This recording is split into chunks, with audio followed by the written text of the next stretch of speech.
कार्यक्रम के पुण्यार्चक हैं साधु सेवा ट्रस्ट।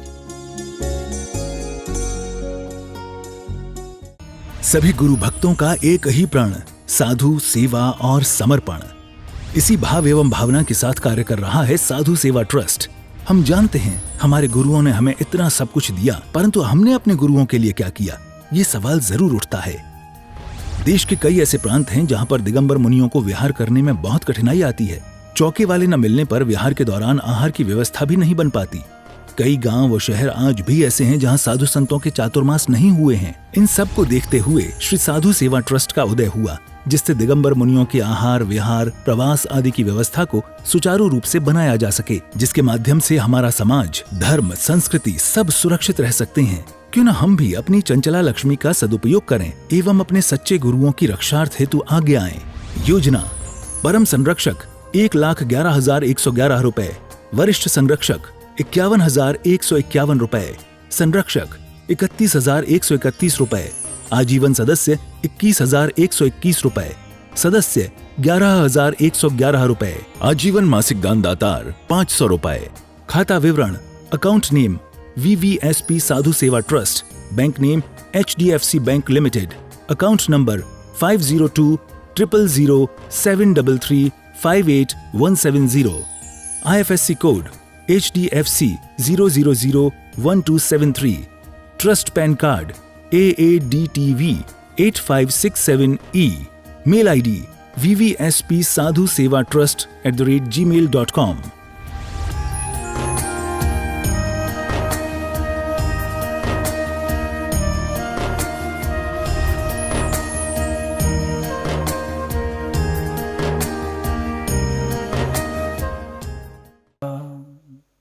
नमो अरिहंताणं नमो सिद्धाणं नमो आयरीयाणं नमो वज्रायाणं नमो लोये सव्वसाहूणं। जय बोलिए अंतिम तीर्थंकर विनायक श्री महावीर भगवान की, परम पूजनीय आचार्य भगवान गुरुदेव श्री वसुनंदी जी मुनिराज की, अहिंसा में विश्व धर्म की। जय बोलो परम पूज्य 108 मुनि श्री सद्दानंद पवित्रानंद जी महाराज की, समस्त मुनि संघ की जय, 3,9 करोड़ मुनि राजों की जय। इस संसार में जिस व्यक्ति ने, और ये बात सत्य है, सभी जानते हैं कि सबको जन्म लेने के बाद मरण भी करना है। मरण की कोई व्यवस्था नहीं करनी पड़ती है। क्यों? क्योंकि जब मरण होना होगा तभी हो जाएगा। आयु जैसे ही समाप्त होगी उसी समय व्यक्ति का मरण हो जाएगा। मरण की कोई व्यवस्था नहीं करनी है, ना आपको कोई अटैची लगानी है, ना आपको किसी ट्रेन में बैठना है, नहीं आपको कोई मुहूर्त देखना है, कोई तैयारी नहीं करनी है। लेकिन मरण के बाद एक चीज़ और है, जन्म। हमने जो जन्म ले लिया है, उस जन्म को लेने के बाद जो हमारा जीवन है उसको हम कैसे जी रहे हैं। हम अपने जीवन को जी रहे हैं, सब काम कर रहे हैं, लेकिन सही मायने में हम अपने जीवन को जी भी रहे हैं। जीवन तो जी रहे हैं, लेकिन जी भी रहे हैं या नहीं जी रहे, विचार करें। और उस समय जब हम सारी क्रियाएं जो संसार की कर रहे हैं, कमाना, खाना, घूमना फिरना, ओढ़ना पहनना, धर्म कर्म, दुनिया भर की जो हम क्रिया कर रहे हैं, उन क्रियाओं को करने के बाद भी हम खुश क्यों नहीं हैं। बहुत सारे सवाल मन में खड़े होते हैं, और एक सवाल ये आता है कि हम अपने जीवन को कैसे जिएं। जब गुरु निर्गंत सच्चे साधु नगरी में प्रवेश करते हैं, उस समय ये सवाल उनके पास लेके जाते हैं और पूछते हैं कि हम जीवन को जिएं कैसे। कई लोग ऐसे सोच के जाते हैं कि ये आ गए हैं, ये सच्चे गुरु हैं, इनके माध्यम से हमारा जीवन अब अच्छा हो जाएगा। कुछ लोगों की धारणा ये रहती है कि मैंने पढ़ तो लिया है, लेकिन पढ़ने के बाद जैसे माँ को बच्चा भाई बहन को सुना देता है कि पक्का हो जाएगा, ऐसी जो हम क्रिया कर रहे हैं सुबह से लेकर रात तक, उस क्रिया को कोई देख ले और उसमें जो गलतियां हैं उसको कोई सुधार दे। महानुभाव, जीवन कैसे जिए एक बहुत बड़ा सवाल है। सभी आचार्यों ने अलग अलग क्रियाएं बताई हैं। किसी ने आचार्य कुनकुन स्वामी जी ने रहन सहन में दिया है दानम पूजा मुख्यम, ये दान देना पूजा करना मुख्य कर्तव्य है। नहीं तो सावाय धम्मोना सावया तीर्ण विन्ना, दान देना धर्म पूजा नहीं कर रहा है, दोनों काम छोड़ दिए हैं, तो उन्होंने कहा वो श्रावक नहीं है। कौन है? जैसे एक जानवर, जैसे एक श्वान, जिसे कुत्ता भी कहते हैं, नाली में मुंह मार करके अपना पेट भर लेता है इधर उधर भटक करके, ऐसे वो इंसान नहीं, वो जानवर है कि अपना जीवन जी रहा है, बस जी रहा है। लेकिन जिसको हम जीवन कह रहे हैं, क्या हम ऐसा तो नहीं है जी रहे हों, हम ये समझ रहे हैं लेकिन हम मर रहे हों? तो जीवन को कैसे जिए? किसी ने कहा है पूजा पाठ करो, किसी ने कहा धर्म ध्यान करो, किसी ने कहा है कि अपने माता पिता की सेवा करो। जो जैसा कहता है हम वैसा कर लेते हैं। माता पिता ने कहा पढ़ लिख करके बड़े बनना है, पढ़ो, अच्छी से अच्छी किताबें पढ़ ली हैं, और उसमें भी जो पढ़ाई हमें नहीं पढ़नी थी हमने वो भी पढ़ ली है, जो हमारी सामर्थ्य नहीं थी हमने पूरी शक्ति उसमें झोंक दी है और हमने वो स्टडी भी कंप्लीट कर ली है। 12th हो गया है, कॉलेज हो गया है, M.Tech, B.Tech, IAS, IPS, RJS, MBBS, IIT से सॉफ्टवेयर इंजीनियर, हमने जो नहीं पढ़ सकते थे वहाँ तक भी हमने स्टडी कर ली है। लेकिन हम ये नहीं जान पा रहे कि हम अपने जीवन को कैसे जिए। हर किताब हम पढ़ना चाहते हैं, शादी कर रहे हैं तो फैमिली प्लानिंग की किताब पढ़ ली है, लाइफ प्लानिंग की किताब हमने पढ़ी है, हमने साइंस को पढ़ा है, हमने इतिहास पढ़ा है, हमने न्यूज़पेपर, आर्टिकल, मैगजीन, दुनिया भर की सब चीज़ें पढ़ डाली, लेकिन किसी भी चीज़ में ये नहीं आया कि जीवन को कैसे जिए। जीवन को जीने के लिए सबने कुछ ना कुछ अपने अपने थॉट्स दिए हैं, लेकिन उनसे हम संतुष्ट नहीं हो पा रहे। किसी ने कहा आटे की गोलियाँ, चींटियों को आटा, जानवरों को दाना, घास डालना, गरीबों के लिए सेवा करो, माता पिता की सेवा करो, अनाथ बच्चों की सेवा करो, वृद्धों की सेवा करो। इन चीज़ों को करने के बाद भी हम संतुष्ट नहीं हो पा रहे हैं। क्यों? क्योंकि ये जीवन की सही क्रिया नहीं है। हमें अपने जीवन को जीना तो है, पूजा पाठ धर्म सब कर रहे हैं, लेकिन उसका एक अनुशासन भी तो होना चाहिए। इसलिए आचार्य शिवकोटि स्वामी जी ने भगवती आराधना में दिया है कि कर्तव्यों का पालन करना, अनुशासित जीवन जीना ही हमारा जीवन है। फिर वो अनुशासन कैसा है, ये सवाल खड़ा होता है। अनुशासन कैसा रखें? अनुशासन के लिए उन्होंने दिया है, अनुशासन भी 2 प्रकार का होता है और दोनों अनुशासन हमें पालन करने होंगे। एक धर्म अनुशासन, एक कर्म अनुशासन। धर्म कैसे करना है उसका भी हमें पालन करना होगा, और कर्म कैसे करने हैं उसको भी हमें अपने जीवन में अनुशासित तरीके से करना होगा। जब मन में आया तब खा लिया, जब मन में आया सो गए, जब मन में आया जाग गए, नहीं, उसका एक अनुशासन है। रिजल्ट हमारे सामने है। जो अनुशासन से नहीं जिए उनका जीवन हम देख रहे हैं, और जिनका अनुशासन है उनका भी जीवन हम देख रहे हैं। उन पे चर्चा हम बाद में करेंगे कि अनुशासित जीवन का रिजल्ट क्या है, लेकिन उससे पहले हम ये देखें कि हमारे जीवन में अनुशासन क्या है। धर्म अनुशासन और कर्म अनुशासन। पहले धर्म अनुशासन दिया है, उसके बाद कर्म अनुशासन।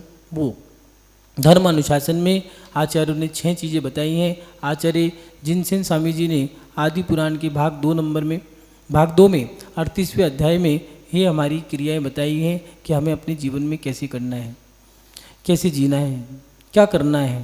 53 गर्भान्वय क्रिया, 48 दीक्षान्वय क्रियान्वय क्रिया और 7 दीक्षान्वय क्रिया जो दी हैं, ऐसे उन्होंने 108 क्रियाएं गृहस्थों की बताई हैं।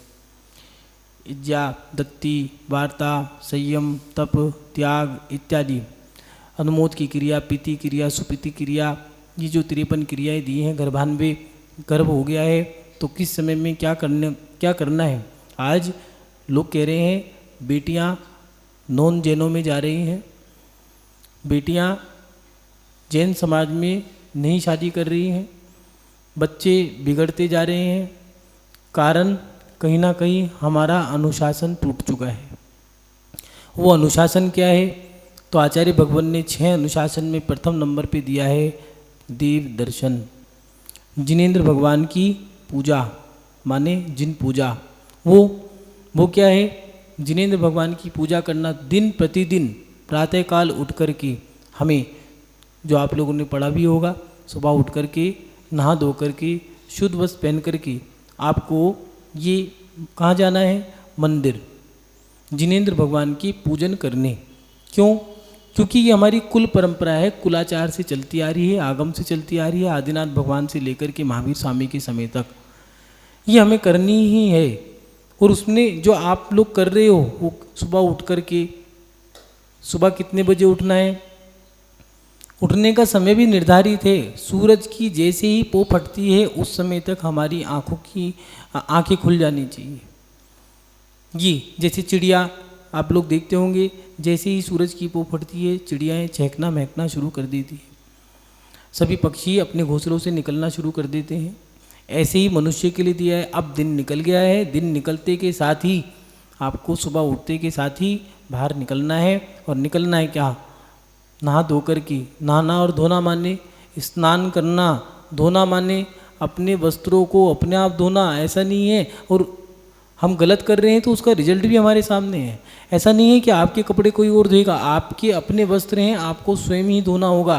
पहले एक कहावत थी, खटिया खड़ी बिस्तरा गोल। सुबह उठ कर के पहले खटिया खड़ी करते थे अपने हाथ से, जो बिस्तर होते थे, चद्दर रिजाई जो भी है, अपना कंबल सब अपने आप झाड़ करके, कि रात भर में जो मच्छर कीड़े या कोई अपने माध्यम से उनमें गंदगी हुई है उसको झाड़ करके फिर कमरे की सफाई करके नहाते थे और उसी समय जो कपड़े हैं उसी समय धो करके सुखाते थे। ये क्रिया थी। आज हम उसमें भटक गए हैं, हमने नौकर रख लिया है तो उसका भुगतान हमको करना पड़ रहा है। पहले कुछ नहीं था तो हमारा खर्चा भी कुछ नहीं था, शरीर हमारा हंस-पुस था। आज शरीर में बीमारियां हैं, जितना हमने काम करना बंद कर दिया। ऐसा नहीं है, सहनन आपका भी है, सहनन उस रिक्शा चलाने वाले का भी है, गाड़ी ढोने वाले का भी है, गाड़ी से माल उतारने वाले का भी सहनन है। आपसे 5 किलो का सामान नहीं उठता है, वो 45 किलो की बोरी भी उठाता है। ये कहाँ से आया? हमने अपने शरीर को जैसे तैसे करके उसको प्रमादी बना दिया है। इसलिए जीवन के सब नियम कायदे कानून, जिसको हम कहते हैं टाइम टेबल एंड रूल्स, ये हमारे जीवन के सब निर्धारित किए हैं। सुबह उठना है, नहा धो करके शुद्ध वस्त्र पहनना, माने साफ सुथरे वस्त्र, गंदे नहीं। साइंस कहता है गंदे कपड़े पहनने वाले की मेंटलिटी भी गंदी मिलेगी। जैसे आपके तन पे कपड़े होंगे वैसे ही आपके विचार भी गंदे होंगे, देख लेना। और जितनी जितनी आपकी विचारधाराएं अच्छी होंगी उतनी उतनी आपके इर्द गिर्द की सामग्री भी उतनी अच्छी होगी। इसीलिए कहा है शुद्ध वस्त्र पहन करके मंदिर जा रहे हो। अब भगवान के दर्शन करने के लिए आप मंदिर में पहुंच गए हो, पहली क्रिया भगवान के दर्शन करके अब आपका दिन शुरू होगा, क्योंकि आपने धर्म कर लिया है। ये पहला दिया है देव पूजा। उसके बाद इन एक क्रिया से आपके दो काम हो गए हैं। सुबह जल्दी उठना, बहुत सारे लोग कहते हैं मुनि महाराज आ गए हैं तो उनको जंगल तक जाते हैं, वापस लेके आते हैं। सुबह उनके आने से सारी क्रियाएं क्रम से लग गई हैं। सुबह उठना, नहाना धोना, मंदिर जाना, पूजा पाठ, अभिषेक, शांति आराप, ये सब करने के बाद प्रवचन की क्रिया, आहार की क्रिया सब। और जब साधु जाते हैं तो मन विचलित हो जाता है। कारण क्योंकि अब हमारी क्रियाओं को कौन क्रम से लगाएगा, क्योंकि उनका तो जीवन अनुशासित है। कितने कदम चलने हैं, कितनी देर उनको बैठना है, कितना बोलना है, कितना सुनना है, कितना खाना है, सब अनुशासित है। लेकिन हमारा जीवन अनुशासित है। अगर आप जी रहे हो और सिर्फ जी रहे हो तो वो जीवन नहीं है। कहीं ऐसा तो नहीं है आप तिल तिल करके मर रहे हो। सुबह उठ गए, कई लोग तो ऐसे हैं आँख खुली और सीधा दुकान के अंदर दुकान लगा ली है और दुकान रात भर बैठे हैं और 12 बजे दुकान समेट करके आ रहे हैं। पूरी ज़िंदगी बाल सफ़ेद हो गए हैं। तो मंदिर लोगों ने मिलके अपने धर्म करने के लिए बनाया है। तुम्हारी पूजा करने से किसी दूसरे को लाभ नहीं होगा। कोई व्यक्ति अगर सोचे कि हम धर्म कर रहे हैं तो धर्म करने से किसी पे एहसान नहीं कर रहे, धर्म करके अपना कल्याण कर रहे हो। दान दे करके आप किसी पे एहसान नहीं कर रहे हो, उपकार नहीं कर रहे हो। अरे तुम नहीं दोगे तो कोई और देगा, लेकिन तुम्हारा दान उसने ले लिया, उसका उपकार मानो। भरत चौकती ने एक ही बात कही थी कि ये भगवान इस 6 खंड के राज्य का क्या करो। किसी साधु महात्मा को 2 रोटी भी नहीं खिला पाया। ये दान, ये सामग्री जो है 6 खंड का राज्य मुझे राज्य नहीं लगता। ये हाथ हाथ नहीं, नाक के फण लगते हैं मुझे। भरतेश्वरी वैभव को पढ़ना, उसमें स्पष्ट लिखा है। महानुभाव, दान अगर दे रहे हो तो दूसरे के ऊपर कोई एहसान मत करो, ये भावना मत रखना। दान पढ़ के उपकार के लिए और अपने उपकार के लिए। पहला अपना उपकार कर रहे हो दान दे करके, फिर दूसरे का। और दूसरी बात, शक्ति अनुसार दान दे। दान जितनी तुम्हारी सामर्थ्य है, जरूरी नहीं है करोड़ों का ही दान दान माना जाता हो। उदाहरण के लिए देख लो, बड़े बड़े मंदिर हैं, जबलपुर में जाओगे 1 रुपया दान दिया था।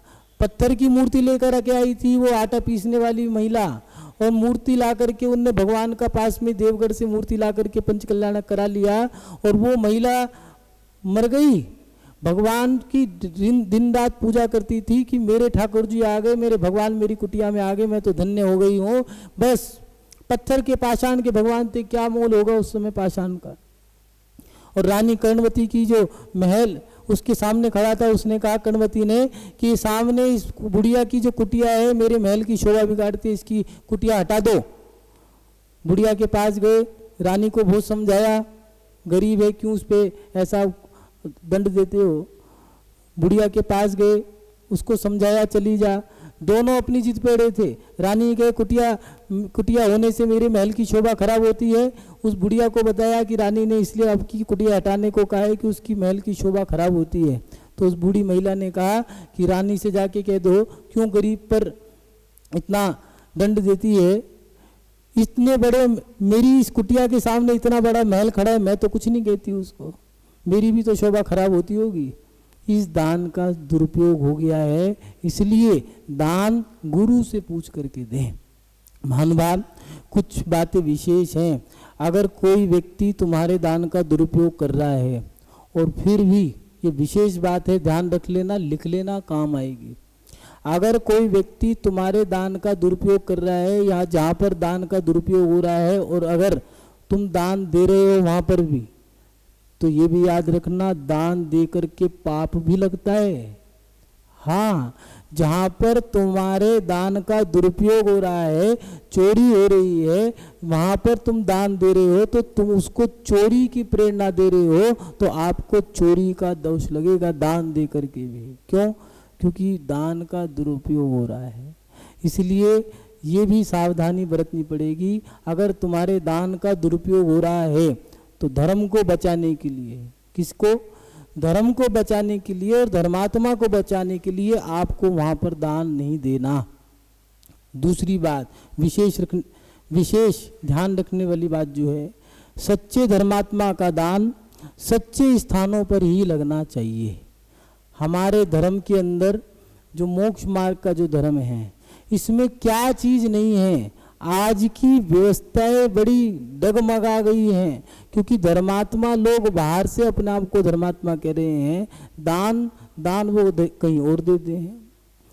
आप अपने जैन धर्म में भी गौशालाएं हैं, जैन धर्म में भी त्यागी व्रती आश्रम है, जैन धर्म में भी अनाथ आश्रम है, जैन धर्म में वृद्ध आश्रम है, जैन धर्म में गौशालाएं हैं, औषधालय हैं, विद्यालय हैं, कॉलेज हैं।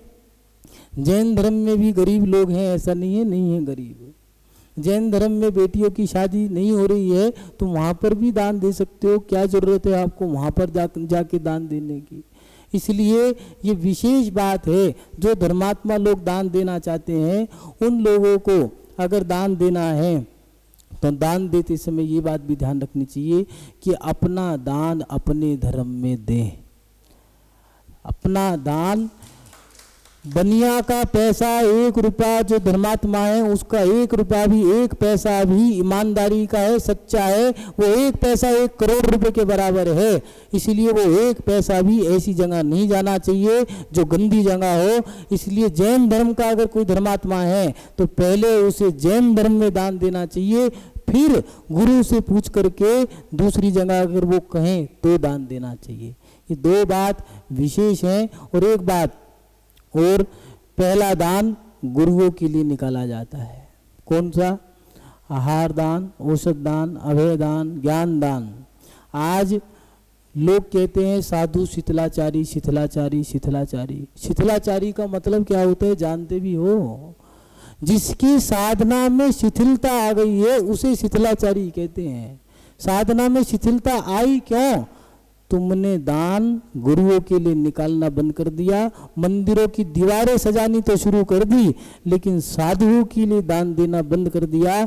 इसलिए साधुओं की जो व्यवस्थाएं थी वो चरमरा गई हैं, और उस व्यवस्थाओं के चरमराने से ये जो विकृतियां आई हैं वो आप लोगों के कारण आई है। पहले दान मंदिर छोटे छोटे हुआ करते थे। बूढ़ी महिलाओं के घरों में जाके देखना, प्राचीन घरों में 3 गुल्लक हुआ करती थी, एक देव की, एक शास्त्र की, एक गुरु की। सुबह उठते के साथ ही घर का प्रत्येक व्यक्ति, चाहे 1 पैसा 2 पैसा, अठन्नी चवन्नी, पहले तो पंजी 10 20 चलती थी, उसके बाद चवन्नी 58 रुपया आता था, प्रत्येक व्यक्ति जो उसकी सामर्थ्य होती थी गुल्लक में डाल दिया करते थे। जो पहली में डाला है वो दूसरी में भी डालेगा, तीसरी में भी डालेगा। उनसे पूछते थे गुल्लक किस चीज़ की है, बताते नहीं थे, बट डालना है, नियम है, घर के बड़े बुजुर्गों ने कह दिया। अगर कोई मंदिर का चंदा मांगने आया तो उस गुल्लक को फोड़ दिया। कौन सी? जो देव की गुल्लक थी। और गुल्लक फोड़ करके पैसा जो इकट्ठा हुआ उसमें जो सामर्थ्य थी 100-200 रुपये, मान लो 2000 रुपये इकट्ठे हो गए और 100 रुपये मिला करके उसने 2100 रुपये दे दिए। कितने दिए? 100 रुपये। 2000 तो जुड़े हुए रखे थे, मात्र 100 रुपये दिए हैं, और 100 रुपये दे करके 2100 रुपये का योगदान हो गया, मंदिर बन गया। ऐसे ही कोई साधु संघ आता था, आचार्य पूज्य आचार्य श्री विमल सागर जी, जिन्हें वात्सल्य रत्नाकर कहते हैं, जब वो नगरों में गांव गांव भ्रमण करते थे तो लोग अपनी गुल्लकें फोड़ दिया करते थे।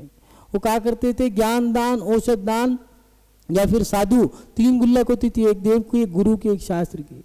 तो शास्त्र और गुरु की गुल्लक दोनों फोड़ करके जब कोई साधु आते थे तो उनके साथ में ब्रह्मचारी होते थे, और पूरी समाज पैसा इकट्ठा करके दे दिया करती थी। कहती थी भैया हम पे कृपा कर दो, क्या कि ये दान है, कृपा करके इस यात्रा में लगा देना, हम आपका एहसान मानेंगे, हमारा उपकार, आपका उपकार हो जाएगा हमारे ऊपर। महानुभाव, वो परंपराएं हमने धीरे धीरे या तो भूल गए हैं या ख़त्म कर दी, और उसका रिजल्ट ये है कि साधुओं की व्यवस्थाएं भी व्यवस्थित नहीं रही हैं।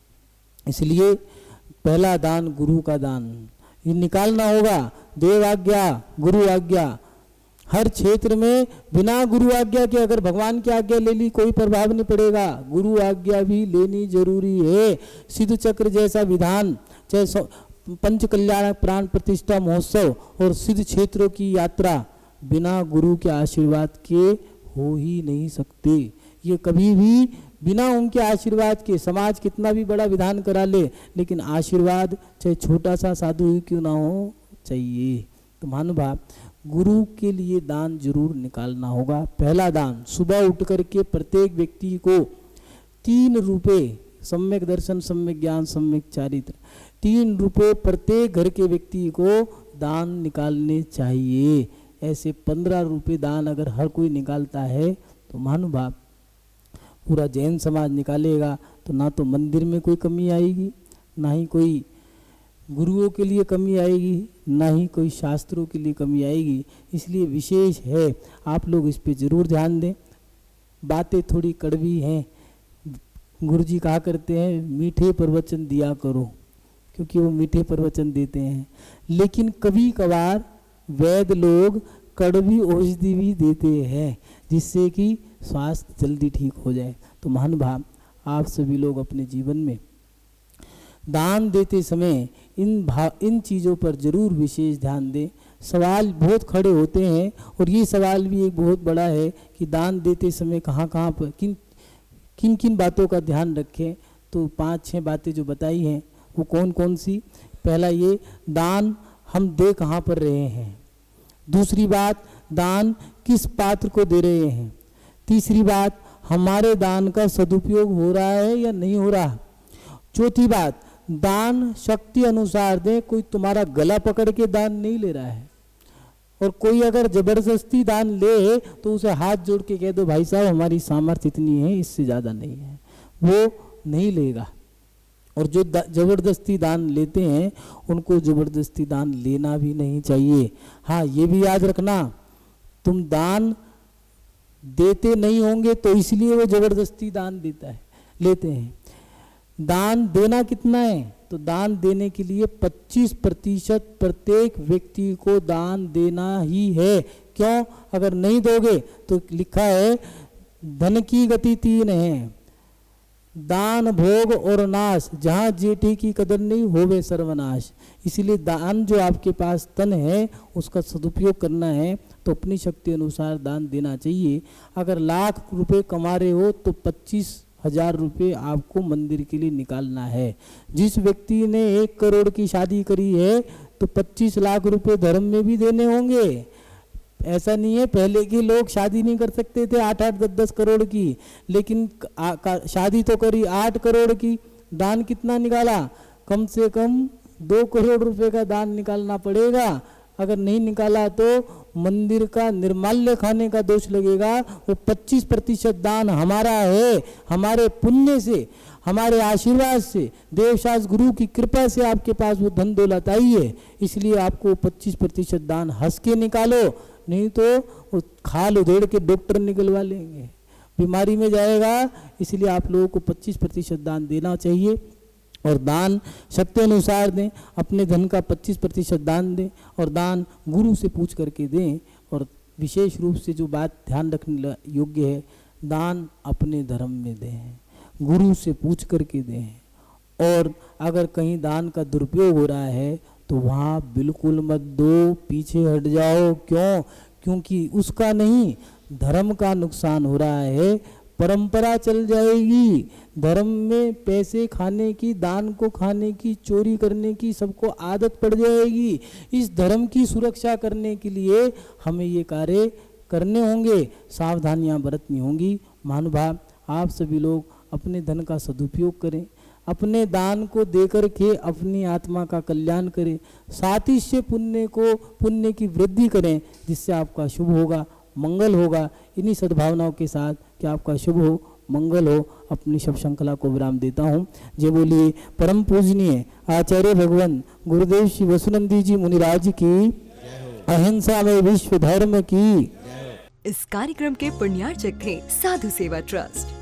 1,11,000 रुपए की राशि प्रदान करने वाले दानदाता परिवार Shri Chandresh Jain Balawat, son of Bhagwati Lal Jain Udaipur, Shri Suresh Kumar Jain Balawat Udaipur, Shri Nikunj Jain son of Sumat Prasad Jain New Delhi.